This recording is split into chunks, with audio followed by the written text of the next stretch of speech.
Assalamualaikum warahmatullahi wabarakatuh. Jumpa lagi di channel Info Pendidikan bersama Pakar Jono.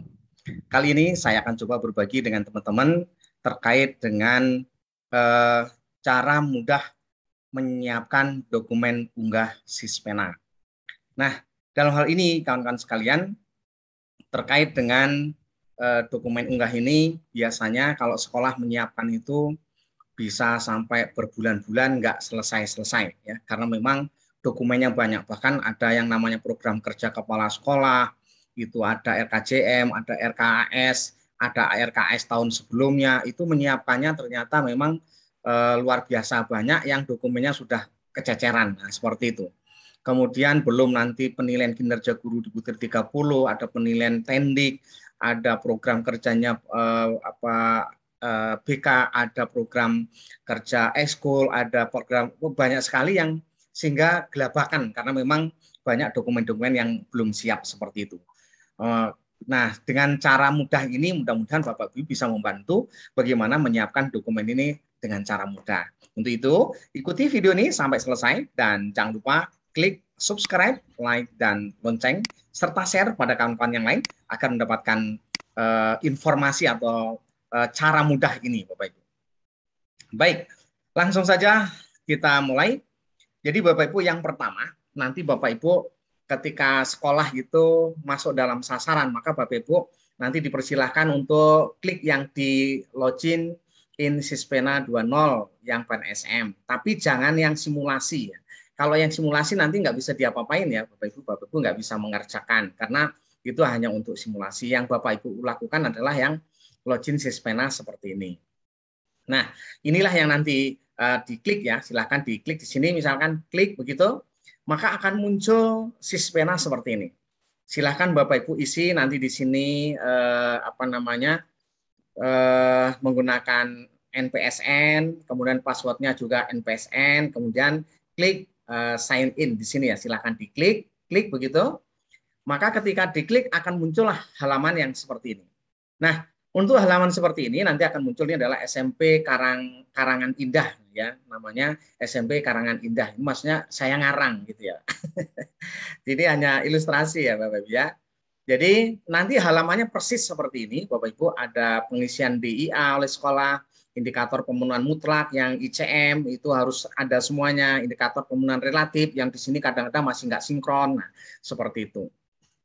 Kemudian nanti akan ada asesmen kecukupan oleh para asesor, kemudian lakukan visitasi, validasi, verifikasi, terus pleno, hasilnya nanti akan keluar sertifikat di halaman ini lagi. Nanti di sini ada silahkan download sertifikat. Nah, seperti itu. Jadi nggak usah nanya-nanya kemana-mana, sertifikat hasil akan muncul di sini.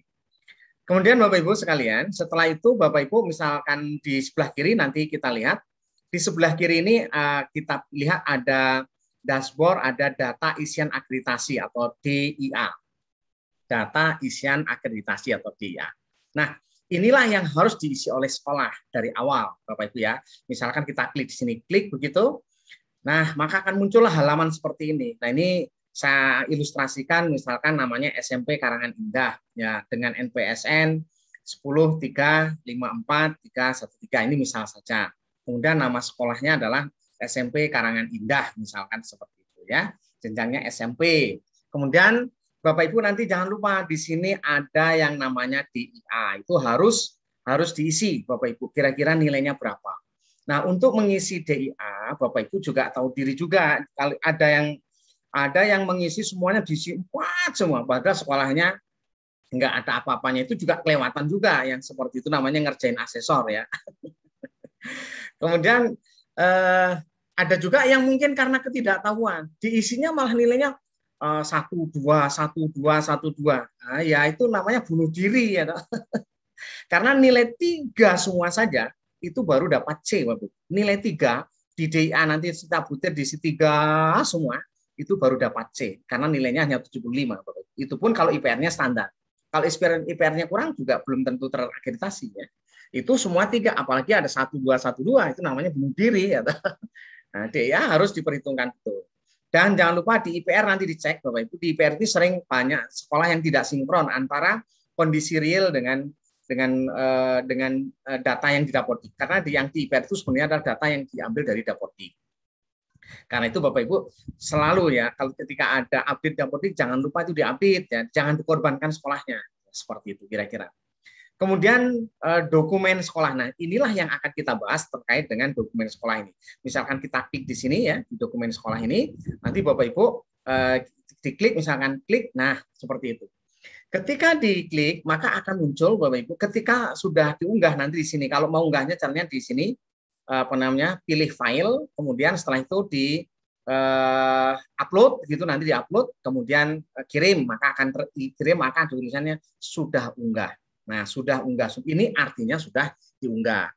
Nah, kemudian yang kedua, bisa jadi nanti belum diunggah. Nah, kalau belum diunggah akan seperti ini, Bapak Ibu ya. Jadi belum unggah, belum warnanya kuning. Nah, bedanya kalau yang tadi warnanya hijau, kalau yang ini warnanya kuning. Nah, seperti itu. Kalau belum unggah warnanya kuning. Nah, seperti itu, Bapak Ibu. Ini nanti harus diisi oleh sekolah. Nah, masalahnya yang mungkin saya juga perlu sampaikan juga bagi teman-teman yang ada di ban SM yang di pusat, yaitu mohon kiranya waktunya agak panjang. Jadi jangan waktunya tinggal 5 hari atau 10 hari, sekolah kalang kabut ya untuk menyiapkan seperti ini, karena memang ini tidak mudah. Apalagi IASP ini adalah hal yang baru, sehingga banyak yang memang belum tahu, bahkan nanti apa yang harus diupload nggak tahu. Nah, ini untuk itu dimohon dari ban pusat itu bisa memberikan solusi. Waktunya agak diperpanjang, itu yang pertama. Ini usulan ya, sekalian usulan ya. Kemudian yang kedua, ketika sudah masuk dalam sasaran itu masih sering terjadi dia tidak bisa masuk dengan menggunakan NPSN tadi ketika login. Itu Anda tidak masuk dalam sasaran sehingga sekolah kembali tenang, kita belum masuk sasaran. Kurang 5 hari masuk sasaran. Nah, ini akan menjadi gelapakan juga. Nah, ini mohon mungkin dari ban yang di pusat juga itu menjadi perhitungan ya. Kemarin ada beberapa sih karena tidak tahu akhirnya kebingungan untuk upload. Nah, seperti itu. Sehingga banyak yang mungkin kalau kata orang Jawa itu kedandapan lah, kira-kira seperti itu ya. Seperti itu. Baik, saya lanjutkan Bapak Ibu. Nah, jadi dokumen yang diunggah itu apa saja? Mulai tata tertib penegakannya, mencakup hak, wajiban, penghargaan dan sanksi, kemudian jadwal kegiatan keagamaan, bukti atau laporan kegiatan ekskul, bukti dan laporan kegiatan OSIS, bukti dan laporan kegiatan di pihak luar. Nah, seperti itu. Ini cukup luar biasa bagi sekolah yang memang baru dan tidak ada pendampingan. Menurut saya ini akan bingung, ya, seperti itu. Nah, ini nanti kita akan coba detail satu persatu pada saatnya. Karena itu bagi teman-teman yang belum subscribe, silahkan subscribe. Yang masih subscribe-nya masih berwarna merah, silahkan di-subscribe dulu agar nanti ketika saya menjelaskan materi ini, Bapak Ibu sudah punya notifikasinya. Kira-kira seperti itu. Konsepnya adalah saya berjuang untuk membantu sekolah gitu ya, supaya sekolah juga bisa menjadi lebih baik, tapi utamanya adalah kualitas mutunya, bukan dokumennya. Dokumennya nanti itu terbawa dengan sendirinya lah, kira-kira seperti itu. Kemudian berikutnya Bapak Ibu, ini bukti laporan kegiatan, kemudian ada laporan prestasi siswa, bukti keikutsertaan dalam kegiatan lomba terkait dengan minat bakat, data nilai ujian 3 tahun terakhir, ya. Ini hasil ujian 3 tahun terakhir, kadang-kadang masih ada yang kehilangan data, ya kan. Laporan hasil tracker study, ini banyak juga yang belum tahu yang dimaksud apa, ya. Ini banyak banget yang belum tahu. Kemudian RPP. Nah, RPP itu yang diunggah apa, Bapak Ibu? Di sini RPP sudah jelas kan, untuk SD yang diunggah nanti adalah dokumen RPP kelas 1, kelas 4, dan kelas 6. Ya. Nah, di situ tentunya mungkin beberapa tema atau subtema ya, karena kalau semuanya juga nggak bisa diupload terlalu berat ya, kecuali bisa diupload semua ya bisa semuanya. Ya, jadi bisa semuanya di kelas 1 semua tema misalkan seperti kalau bisa ya. Tapi kemarin sih kejadiannya banyak yang terjadi nggak bisa karena terbatas hanya 2 mega atau kalau nggak salah, sehingga hanya sedikit sekali bisa diupload, hanya berapa halaman ya, seperti itu. Mudah-mudahan ke depan di Sispena bisa diperbanyak sehingga akan lebih real ya, lebih real gambarannya seperti itu. Untuk tingkatan yang lain SMA, SMK ataupun yang SMP itu ada mata pelajaran bahasa Indonesia, matematika, bahasa Inggris, IPA dan IPS untuk di semua tingkatan. Jadi mata pelajarannya itu tapi di semua tingkatan, baik kelas 7, 8, 9 atau mungkin kelas 10, 11, 12. Nah, seperti itu Bapak Ibu ya. Jadi cukup lumayan banyak juga itu RPP-nya ya, seperti itu. Kemudian ada lagi kisi-kisi soal, itu harus disiapkan. Analisis pencapaian kompetensi, ini juga banyak yang nggak punya datanya seperti itu. Jadi kalau misalkan Bapak Ibu ini usahakan kalau mau yang gratisan cari yang namanya Anates ya. Anates itu gratis, Bapak Ibu bisa pakai. Kalau mau yang hasilnya rapih, ya itu bisa menggunakan namanya Anajon. Nah, Anajon itu analisisnya Karjono. Ya. Karena itu produk saya ya. Jadi juga ada bisa digunakan gitu ya. Kalau yang pengen berminat ada di YouTube sebelumnya ya. Bagaimana cara pesan gitu ya. Pesannya bisa melalui di nomor saya tadi ketika dibuka ya. Kemudian jadwal remedial dan pengayaan itu termasuk programnya, maksudnya apa saja yang di sana ya. Kemudian dokumen rencana kegiatan, nah ini RKS 1 tahun. Wah ini halamannya bisa banyak tergantung sekolahnya ya. Nanti bisa sampai 80 halaman, bisa sampai 100 halaman tergantung sekolahnya dan kreativitas dari sekolah itu. Kemudian dokumen 4 tahun juga demikian atau RKJM ini juga sama. Ini lumayan banyak ya karena dokumennya mirip dengan RKS tapi hanya di sini untuk memuat untuk 4 tahun. Kemudian daftar penggunaan sarana prasarana, laporan evaluasi refleksi. Nah, ini banyak juga di dokumen nomor 17 ini, bukan diputir, kalau putirnya putir 20, tapi dokumennya nomor 17 yang diupload. Ini cukup lumayan banyak, sebanyak yang tidak punya dokumen, ya, banyak yang tidak punya dokumen. Nah, seperti apa yang harus disiapkan ya? Kemudian laporan umpan balik dari siswa, 3 orang guru dengan mapel yang berbeda. Kemudian umpan balik dari teman sejawat, nah itu juga seperti itu. Kadang-kadang banyak yang nggak ngerti juga harus seperti apa ini, isinya kayak mana gitu ya. Kemudian bukti daftar hadir paparan kegiatan diseminasi. Nah harusnya evaluasi itu diseminasi. Diseminasi nggak bakalan bisa di level 4 ya, Bapak Ibu. Jadi nanti di sini juga harus dilakukan bagi teman-teman yang mengharapkan nilai yang baik, tentunya seperti itu. Kemudian laporan kegiatan pengembangan profesi. Nah ini juga sama, banyak yang KKG atau MGMP atau laporan kegiatan nggak ada laporannya, blank. Nah ini juga akan menjadi kendala. Nah nanti disiapkan Bapak Ibu ya.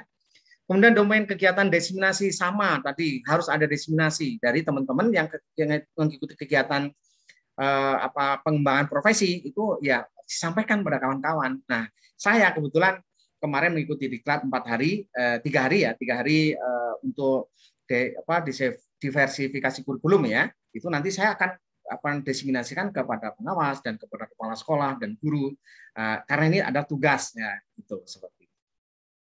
Kemudian daftar hadir rapat pengembangan visi misi, kemudian daftar hadir atau kegiatan sosialisasi visi dan misi, kemudian laporan kegiatan yang merupakan implementasi visi dan misi. Nah ini juga laporan kegiatan dalam kinerja atau laporan program kerjanya kepala sekolah. Ini juga panjang lah.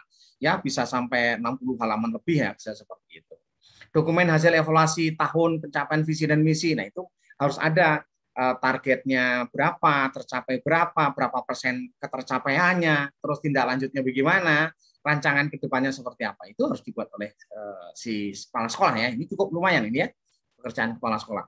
Dokumen rekomendasi dan evaluasi dan seterusnya ya. Kemudian dokumen rekomendasi, dokumen visi misi yang sebelumnya dan setelah ada perubahan, jadwal supervisi ini juga sama, 3 tahun terakhir seperti apa hasilnya bagaimana nanti ditunjukkan.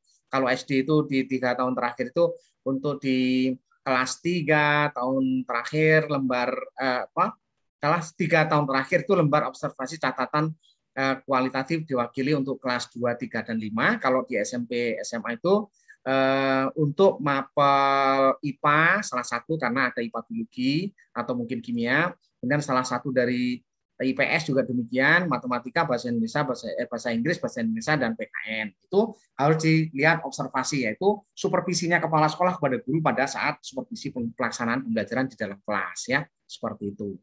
Kemudian daftar hadir rapat penyusunan RKS dan seterusnya. Ini banyak sekali Ibu ya yang perlu dipersiapkan. Sampai IPR. Nah, untuk itu, Bapak Ibu, untuk menyiapkan dokumen ini tidak mudah. Bisa jadi 2 bulan full itu temnya diajak terus nggak jadi. Kenapa? Masih ngarang, masih kira-kira seperti apa gitu ya. Nah, bagaimana cara mudahnya? Cara mudahnya Bapak Ibu, ini ada tersedia tim yang nanti akan bisa membantu Bapak Ibu, yaitu workshop. Bapak Ibu bisa daftar di sini ya, tini.cc workshop pemenuhan IASP. Nah, di sini akan diajari bagaimana memenuhi dokumen itu dari dokumen 1 sampai dokumen 57 dan terakhir dokumen 93. Itu yang akan diupload di dalam Sispena. Itu akan di-workshopkan bagi yang mau cepat ya dengan workshop itu baik daring maupun luring itu prediksi saya sih karena kalau gurunya semua bekerja sehari juga terpenuhi karena format-formatnya sudah lengkap. Itu bagi teman-teman yang membutuhkan silahkan daftar di situ, nanti akan dilayani. Ya, mudah-mudahan bermanfaat. Setidaknya ada solusi ketika Bapak Ibu sudah waktunya mepet, ada solusi ya, ada solusi untuk memenuhi itu. Tapi yang paling penting adalah Bapak Ibu, performan penilaian ini bukan di dokumen. Dokumen itu adalah sebagai wajah saja sekilas untuk mengetahui kira-kira performan di sekolah ini seperti apa. Yang paling utama adalah saat wawancara dan observasi di lapangan, kira-kira seperti apa. Itu harus dipersiapkan matang-matang. Tapi masalahnya ketika dokumen ini belum diupload di dalam Sispena, maka Bapak Ibu akan dilihat nanti akan menjadi data otentik bahwa oh ternyata sekolah ini nggak punya dokumen. Nah itu seperti itu. Itu sehingga orang sudah mungkin sudah pesimis untuk mendapatkan nilai baik, itu sangat pesimis sekali. Seperti itu biasanya. Sukses selalu pada kawan-kawan semuanya. Untuk kepala sekolah tetap semangat bahwa pendidikan memang harus maju. Nah ini salah satu bentuk mendorong bahwa kita bukan berarti terus ada yang alergi karena ini hanya memperbanyak dokumen, merepotkan, tapi prosesnya bukan begitu. Yang akan dinilai di sini performance, proses yang dilihat. Tapi dokumen kalau tidak memiliki, bohong kalau namanya kita bisa melakukan sesuatu yang hebat, tapi kita tidak ada data sama sekali, itu kelihatan bohongnya ya. Menurut saya seperti itu. Sehingga banyak teman-teman yang sekarang ya didukung harus ada dokumen. Ketika memang mengerjakan, buktinya mana kerjakan, tinggal seperti itu ya. Itu mudah-mudahan bermanfaat. Mohon maaf kalau ada kata-kata yang kurang berkenan. Yang penting tetap semangat memajukan Indonesia. Assalamualaikum warahmatullahi wabarakatuh.